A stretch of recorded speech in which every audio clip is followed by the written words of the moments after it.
आता मिळालं नाही का चाललो तिकडे, आता गेला तिकडे, आता पाय तिकडे काय होतं, आता तिकडे पाय काय होतो.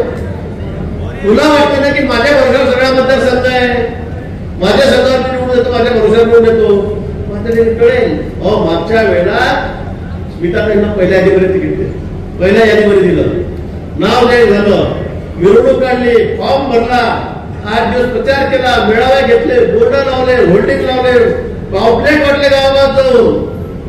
शेवटच्या दिवशी रात्री 1 वाजता तिकीट कापलं गेलं. स्मिताताई कशा आवडून बसल्या का, 1-2 दिवस थोडा वाटला, रडल्या की मला असं काय नव्हतं, मला आधी द्यायचं नव्हतं.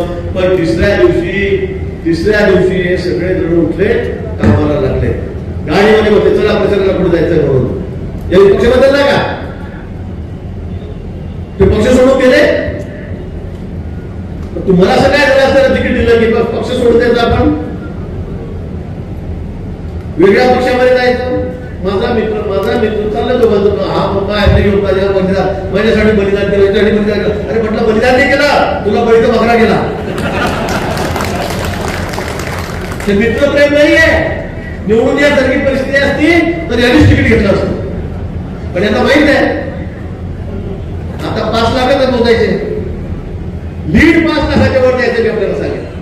आता अमोल या ठिकाणी त्याच्या नावाचं येईल, तिकडे अमोल जावळेच्या नावाचं, त्याच्या नावाचं अमोल नावाचं काय चाललंय गडबड आमच्याकडे समजत नाही सध्या. अमोल जावळे तिकडे तिकीट घेणार. अमोल जावळे म्हणे हो आमच्या रक्तात नाही, मी हरिभाऊ जावळेचा मुलगा आहे. हरिभाऊ जावळे 2 वेळा आमदार होते, 2 वेळा खासदार होते, 4-5 टर्म आमच्या सोबत होते. हरिभाऊचं तिकीट असं झालं, स्मिताताई शेवटच्या दिवशी कापलं गेलं. खडसे साहेबांनी खूप आग्रह धरला की नाही माझ्या घराला तिकीट पाहिजे, माझ्या घरात तिकीट पाहिजे. खूप वाद झाले. शेवटी मला मुंडे साहेब वगैरे खूप यांनी मला आग्रह केला की नको असं नको, जाऊ दे हरिभाऊला पण आमदार करू. आणि त्याला तिकीट आम्ही भरलो. शेवटच्या दिवशी हरिभाऊचं तिकीट पहिल्या यादी झालेलं होतं, प्रचाराची सुरुवात होती, मेळावे झाले होते, तिकीट भरलं होतं. हरिभाऊनी पक्ष नाही बनवला, आपले मिस्टरही बनवल्या.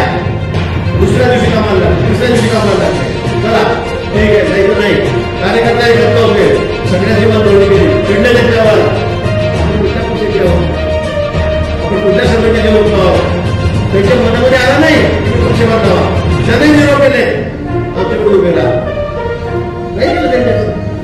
आमदार केला उभे राहिले, तिथे पडले. कसे पडले काय मला विचारू नका, तिथे घालत राहा तिकडून. पण त्याने ते मनावर घेतलं नाही, जाऊन जायचं नाही. आणि मग वृद्धपणाकडून गेले. त्याचा मुलगा एकला जिल्हाध्यक्ष केलं. ज्यावेळेला त्याच्या तिकिटाच्या अपेक्षा होत्या, त्याला तिकीट मिळणार होतं, त्याचे नाव पुढे झालेलं होतं, नाही मिळालं. कुठे काय लगेच कामाला लागलं, लगेच मिळवायला सुरुवात केली, लगेच भाषण करतोय. एकही दिवस घरी बसलेला नाही. पक्षनिष्ठा, त्याला होता पक्षनिष्ठा.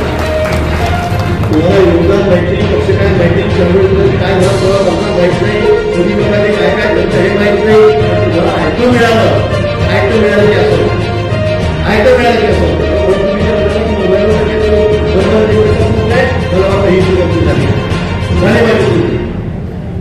म्हणून आपण आता खऱ्या अर्थाने मंगेश दादांना या ठिकाणी निवडून दिलेला आहे. मला वाटतं तुम्ही समाधानी आहात गेले याच्याबद्दल. पण मी मोठ्या समोर सांगू नका, खऱ्या अर्थाने समाधानी आहे की नाही. म्हणून मला वाटतं की जनतेतला माणूस, जनतेचा माणूस त्याच्यावर टीका टिप्पणी त्याच्यावर कुठून आणलं, कसं कमवलं, काय केलं. अरे त्याचा व्यवसाय आधीपासून मुंबईमध्ये व्यापार करतो, व्यवसाय करतो, जागेचा व्यवसाय करतो आणि गाड्याचा व्यवसाय होता. मला सांगा मतदारसंघामध्ये एखाद्या माणसाकडून पैसे मागितले का? तुमच्याकडे एवढे शेकडो कोटीचे कामं चालले, ठेकेदारांना विचारा, एखाद्या माणसाला म्हटलं का मला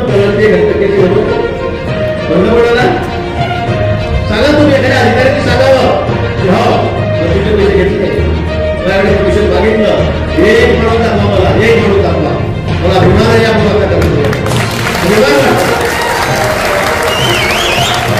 अशा पद्धतीने कार्यकर्ता की हे रुपयाची लालच होण्यामुळे करेल ना, व्यापार करेल, व्यवसाय करेल, उद्योग करेल, ते करत नाही का? आता आमदार घरातून सगळ्यांना सोडून द्यायचं, फक्त घरी बसायचं, मला उद्या चला लोकांची